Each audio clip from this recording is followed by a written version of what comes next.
let's get to our poll. I'll bring this up full screen. I'm getting a little better with this thing, don't you think? I'm just going to shrink me on this Yeah, one. I have the feeling that there's an automator script that I need to help you write to toggle that. So I don't like your disembodied head in the middle of the screen. That's all right. It's kind of strange. I'll get myself back up and There we big go. again, and I'll get out of the way for a little. So we asked the question in the poll: where do you go to network with product professionals? And other was two, and I was one of those two. And for me, I never went to places to network with product professionals. My network, I think John Harmer, you had said there are people I've worked with in the past who I have built trusted relationships and I learned from. And it wasn't like a networking per se. I wasn't going to look for them. They're just people who, when I was at GE, they're somebody who I would run ideas past. And so when I left and I stayed in touch with them, they were somebody to stay in touch with.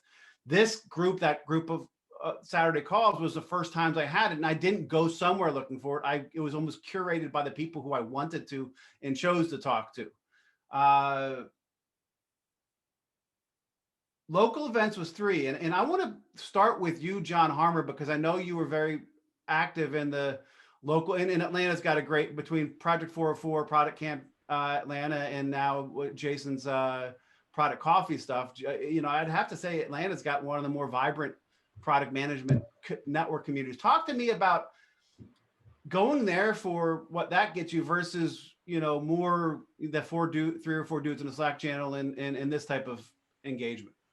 It's a level of depth difference, I think. So you can get it like a broad group of people going to the local events, meet a ton of people. I mean, I think that's how I met Jason Brett, who does the Product Coffee, and John Peltier, who's been on these calls before. Like, I think that all came through TAG, Technology Association of Georgia events, because I have a really strong product management society.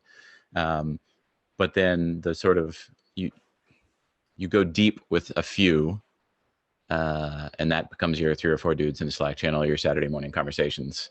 Yeah. That you find them wherever you happen to find them. You only have the capacity to go deep with a few people and have like the true deep trusted relationship stuff there. The rest of it's, I don't know. Surface sounds bad, but like it's just breadth instead. Yeah, and maybe it's also one of these things. And normally Jason is one that challenges my semantics on words, right? Where do you go to network, and where do you go? So this group is not. I'm not networking now. This is a group. It's a peer network. I'm not networking. So, I could change it. Jason, talk to me. I know Riley's got. You guys have or Charlotte, right? Charlotte. In Charlotte, and we have nothing. Raleigh has a pretty good community. Raleigh's got a pretty good one, but they do so much in manufacturing that the product management piece tends to be on the manufacturing side, which brings an interesting dynamic. A lot of it still has to stay kind of high level. You can't really get into that depth because it does change at a point. Yeah. But that would be the strength in the Raleigh area. Even with the product camp, it's 80% manufacturing product managers, which is interesting. Where do you go? Did you answer this one? So I did. I answered it with like the product tank. Well, we have a product tank here. So that's how I met a lot of the product managers that I know. But it's a small group from Mind the Product. And I'm actually the president of Product Camp Charlotte, but haven't launched it yet. Okay. Because of the pandemic. And Steve was going to speak at my first one, and we couldn't get together. So I'm figuring out how to do it maybe digitally initially. I'm being asked to do so. But there's a hunger for that community, like at the ATL, John, that you guys have created in Charlotte. And there are so many product managers here, but unfortunately, there's not a lot of organizers here, I don't think. But I just need to figure that out. So I'm actually in the precipice of that. Offer to you, if you want to create a private community for Charlotte in the PGL community, we'd be more than happy to spin that one up. It's easy to do, and it would give you a digital place to at least start people talking with each other, chat room, whatever it might be. Yeah, there's a hunger for networking here. If I can figure out how to get those people together, I definitely need to do that. Steve, we've had the conversation before about how many of the product camps and the meetups and that type of stuff, often it's more often people looking to get into product than people who are in product. How do you, how is that for networking when it's sort of one directional? Well, two things. One is, I'm encountering wannabes so often now that I've developed a new persona to see if this is some, a new portion of the market that I want to figure out a way to serve. Because, actually, like our fundamentals of managing products on demand course would be a brilliant way of skilling someone up who has never been in product management. So it's I've encountered enough of it that I'm thinking, well, how about I support that group instead of complaining about it all the time. But what I do find is, I like Jason, I go to Mind the Product, or I go to meetups, or I go to product camps, and I've always kind of joked that a third of the people are wannabes, a third of the people are consultants, and a third of the people are looking for jobs. And there's no hiring man. There are very few hiring managers, very few people who are senior.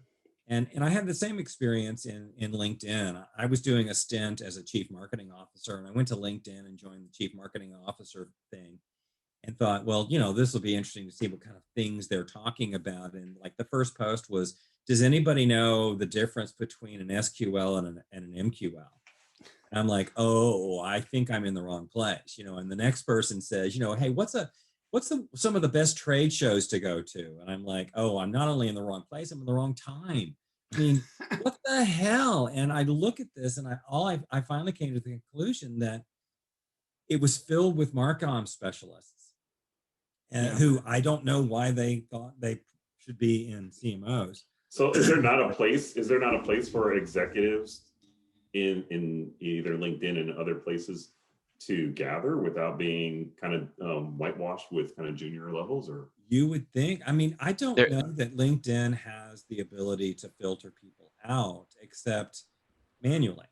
There's some kind of invite-only groups you can be a part of. There are invite-only groups, but you have to find those people first.